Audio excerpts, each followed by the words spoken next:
And in provincial politics, there was an end-of-session wrap-up with the PC House leader today, who is touting their accomplishments since the election.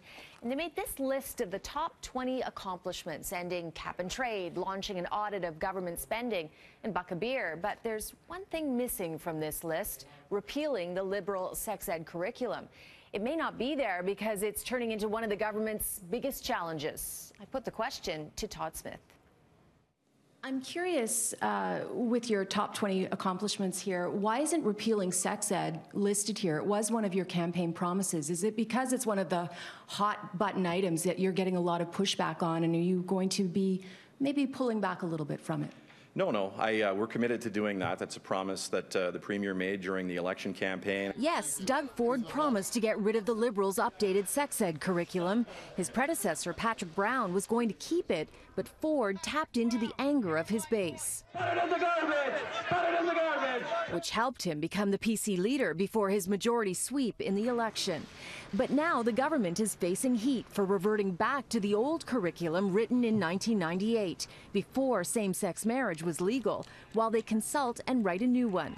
The Elementary Teachers Union spoke against it earlier this week. They use their professional judgment to teach any or all parts of the 2015, the current modern curriculum. And Ontario's High School Teachers Union echoed those sentiments today. At the very least, it's a mess because of the lack of clarity. So what are you telling your teachers to do?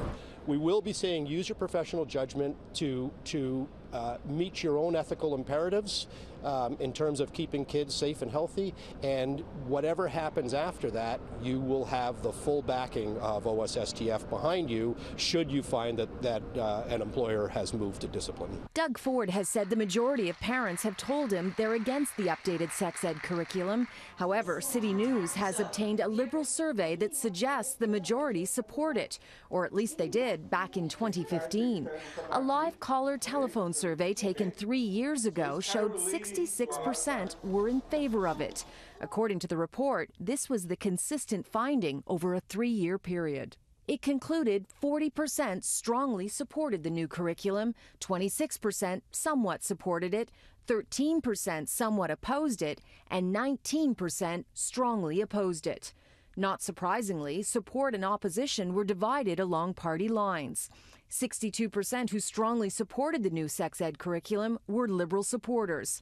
45% who strongly opposed it were PC voters, while 42% in favor of it were NDP supporters.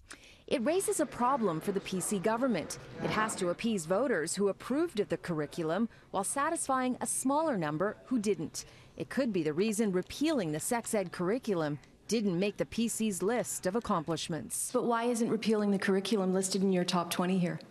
That's a very good question. I did not put that list together, but I can tell you there are many accomplishments that we're very proud of over the last number of months. Thanks, Cynthia.